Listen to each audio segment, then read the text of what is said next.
کراچی کی ایک تنگو تریک گلی میں پرانی اینٹوں کا ایک مکان تھا جہاں رہنے والے شاید مکان سے بھی زیادہ شکستہ حال تھے۔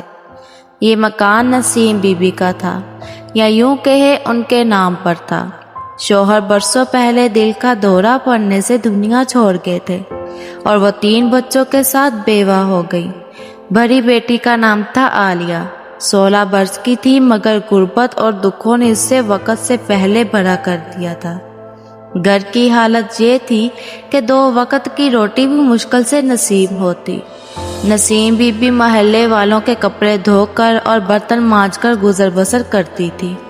عالیہ اکثر چھوٹے بھائیوں کو سنبھالتی، کبھی سلائی کا کام کر لیتی، لیکن غربت تھی کہ پیچھا ہی نہیں چھوڑتی۔ عالیہ کے خواب بڑے تھے، اسکول میں اچھے نمبر لاتی، مگر غربت کے سبب میٹرک کے بعد تعلیم ترک کرنی پڑی۔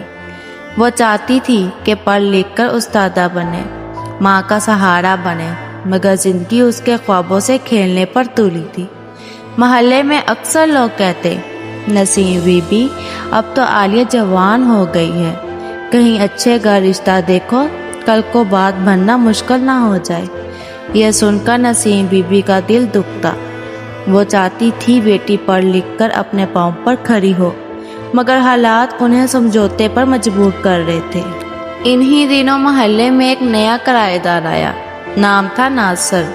شکل و صورت میں اچھا خاصا، باتوں میں نرم اور چلاک۔ اس نے جلد ہی محلے کے کئی لوگوں سے تعلق بنا لیا۔ نسیم بی بی کے گھر کے قریب ہی رہتا تھا، اکثر دعا سلام کرتا۔ ایک دن اس نے نسیم بی بی سے کہا، خالہ آپ کی بیٹی تو بہت باصلاحیت لگتی ہے، اگر چاہے تو میں اسے ایک بوتیک میں کام دلا دوں، وہاں اچھا خاصا پیسہ مل جاتا ہے۔ نسیم بی بی نے پہلے تو انکار کیا، مگر گھر کی تنگی نے مجبور کر دیا۔ عالیہ بھی خوش ہوئی کہ اب وہ ماں کا ہاتھ بٹا سکے گی۔ چند دن بعد عالیہ ناصر کے ساتھ بوتیک پہنچی۔ واقعی وہ جگہ اچھی تھی، کپڑوں کا شو روم تھا، مگر عالیہ کو وہاں زیادہ دن نہ رکھا گیا۔ کچھ دن بعد ناصر نے کہا، اصل میں وہاں تمہاری صلاحیت ضائع ہو رہی ہے، میں تمہیں ایک بڑی کمپنی میں ریسپشنسٹ لگوا سکتا ہوں۔ نسیم بی بی کو بھی یہ بات بھا گئی۔ عالیہ نے نوکری شروع کر دی۔ ماحول نیا تھا، چمک دمک زیادہ۔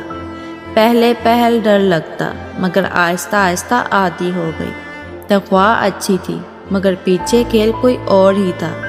ناصر اصل میں ایک دلال تھا۔ اس نے کئی مجبور لڑکیوں کو اپنی باتوں میں لا کر غلط راستے پر ڈال دیا تھا۔ عالیہ کو بھی آہستہ آہستہ ایسے چکروں میں پھنسانے لگا، کبھی مہنگے تحفے، کبھی دوستوں کے ساتھ پارٹی میں جانے کی دعوت، کبھی بڑے لوگوں سے ملاقات۔ عالیہ معصوم تھی، مگر غربت اور ماں کی پریشانی دیکھ کر وہ ہر بات مان لیتی۔ ناصر کہتا، یہ سب صرف دوستی ہے، لوگ اچھے ہیں، تمہیں کوئی نقصان نہیں پہنچے گا۔ لیکن آہستہ آہستہ عالیہ کو احساس ہوا کہ وہ ایک دلدل میں قدم رکھ چکی ہے۔ ایک دن عالیہ کو ایک بڑی پارٹی میں لے جایا گیا۔ وہاں سب امیر لوگ تھے۔ شراب، موسیقی کہہ کے عالیہ گھبرا گئی۔ اس نے ناصر سے کہا، میں یہاں سے جانا چاہتی ہوں۔ ناصر نے مسکرا کر کہا، بس ایک بار ان سے مل لو، پھر سب کچھ آسان ہو جائے گا۔ عالیہ نے جان چھڑانے کی کوشش کی، مگر اسے زبردستی ایک بزنس مین کے کمرے میں بھیج دیا گیا۔ وہ رات اس کی زندگی کا سب سے خوفناک لمحہ تھا۔ عالیہ کی معصومیت، اس کے خواب سب ایک پل میں رون دیے گئے۔ اگلے دن عالیہ بہت روئی، ماں سے کچھ نہ کہا، صرف یہ کہا کہ طبیعت ٹھیک نہیں۔ مگر ناصر نے دھمکی دی، دیکھو عالیہ، اب یہ کھیل تمہارے بس میں نہیں، اگر ماں کو بتایا تو تمہیں بھی نقصان ہوگا اور انہیں بھی۔ عالیہ مجبوری کی زنجیروں میں جکڑ گئی۔ وہ دن رات سوچتی کہ زندگی نے اس کے ساتھ یہ سلوک کیوں کیا، مگر غربت اور خوف نے اسے خاموش کر دیا۔ نسیم بی بی بیٹی کو دیکھ کر خوش ہوتی، سمجھتی کہ اب حالات سنورنے لگے ہیں۔ وہ اکثر دعا کرتی، یا اللہ میری بچی کی قسمت اچھی کر دینا، اس کے نصیب کھول دینا۔ وہ نہیں جانتی تھی کہ ان کی بچی کس عذاب سے گزر رہی ہے۔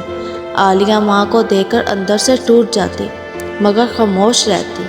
انہی دنوں عالیہ کی ملاقات ایک شریف نوجوان حمزہ سے ہوئی۔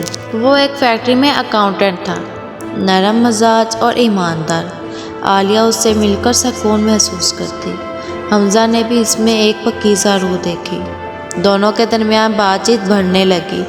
حمزہ نے ایک دن کہا، عالیہ میں چاہتا ہوں کہ تم میری زندگی کا حصہ بن جاؤ۔ عالیہ کے دل میں خوشی اور خوف دونوں نے جگہ بنائی۔ خوشی اسی لیے کہ کوئی اس سے سچی محبت دے رہا تھا، اور خوف اس لیے کہ اگر حمزہ کو اس کا ماضی پتہ چل گیا تو کیا ہوگا۔ ایک دن حمزہ نے کہا، میں اپنی ماں کو بھیج رہا ہوں رشتہ لے کر۔ یہ سنتے ہی عالیہ کے قدموں تلے زمین نکل گئی۔ وہ سچ چھپائے یا بتائے؟ اگر بتائے تو محبت کھو جائے گی، اگر چھپائے تو شادی کے بعد سب کچھ ٹوٹ سکتا ہے۔ عالیہ نے کئی راتیں جاگ کر گزاری۔ دل کہتا تھا کہ حمزہ جیسا نیک انسان اس کی زندگی میں نئی روشنی لا سکتا ہے، مگر دماغ بار بار یاد دلاتا تھا کہ وہ اپنی عزت کھو چکی ہے، ناصر کے جال میں پھنس چکی ہے۔ ایک رات وہ ماں کے پاس جا کر رو پڑی، اماں میں بہت برے راستے پر جا چکی ہوں، آپ نہیں جانتی میں کن حالات سے گزر رہی ہوں۔ نسیم بی بی نے حیران ہو کر کہا، کیوں بیٹی، تم تو کہتی تھی اچھی نوکری مل گئی ہے۔ عالیہ نے سب کچھ بتا دیا، پارٹی، دھوکہ، ناصر کی بلیک میلنگ، سب کچھ۔ نسیم بی بی پر قیامت ٹوٹ پڑی۔ وہ صدمے سے ساکت رہ گئی، پھر روتے ہوئے صرف اتنا کہہ سکی، یا اللہ، میری معصوم بچی کو کیسے درندے نوچ گئے۔ اگلے دن ناصر کو علم ہو گیا کہ عالیہ ماں کو سب کچھ بتا چکی ہے۔ اس نے فون پر کہا، یاد رکھو، اگر زبان کھولی تو تمہاری تصویریں اور ویڈیو سب کو دکھا دوں گا، تمہیں اور تمہاری ماں کو کہیں کا نہیں چھوڑوں گا۔ عالیہ کانپ گئی۔ ماں نے حوصلہ دیا، بیٹی، ہم سچ چھپا کر کب تک جئیں گے؟ اگر ذلت آنی ہی ہے تو سچ بول کر آنی چاہیے۔ چند دن بعد حمزہ اپنی ماں کے ساتھ رشتہ لے کر آیا۔ نسیم بی بی نے ہمت کر کر کہا، بیٹا تم بہت نیک ہو، مگر میری بیٹی اس قابل نہیں رہی۔ حمزہ نے حیرت سے پوچھا، کیوں خالہ، عالیہ نے کیا قصور کیا ہے؟ عالیہ کی آنکھوں سے آنسو بہنے لگے۔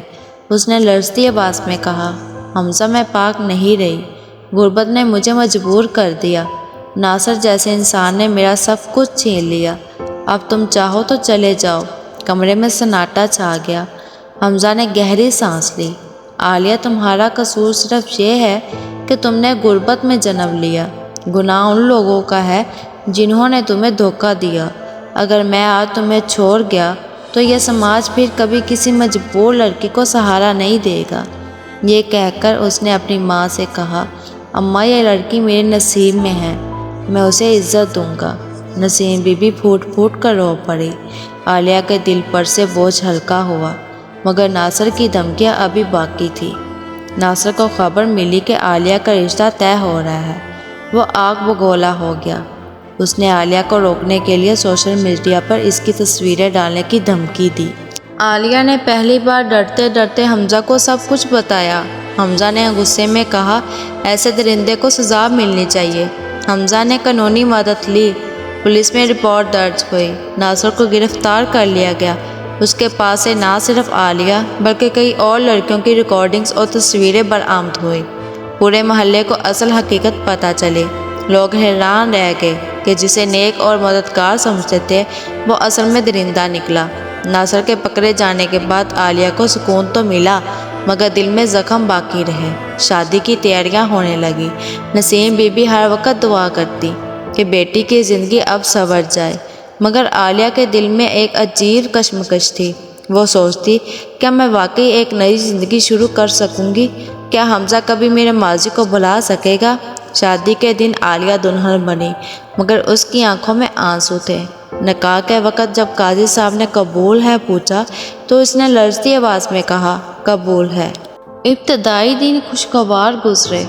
حمزہ اس سے بہت محبت کرتا، حوصلہ دیتا، مگر سماج کا زہر آسانی سے ختم نہ ہوا۔ کچھ رشتہ دار تانے دیتے، یہ وہی لڑکی ہے جس کے بارے سنا تھا۔ عالیہ کا دل چھلنی ہو جاتا۔ وہ سوچتی کہ سماج کبھی کسی کو معاف نہیں کرتا، خاص طور پر عورت کو۔ ایک دن عالیہ نے حمزہ سے کہا، میں تمہارے ساتھ رہ کر تمہاری زندگی برباد نہیں کرنا چاہتی۔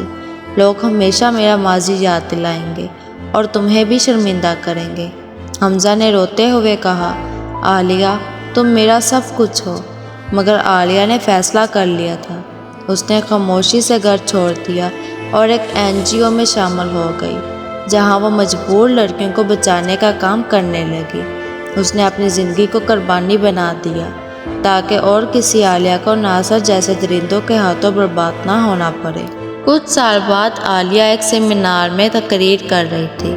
اس نے کہا، میں نے اپنی زندگی گنوائی مگر چاہتی ہوں کہ آنے والی نسلیں محفوظ رہیں۔ غربت، جہالت اور خاموشی سب سے بڑے دشمن ہیں۔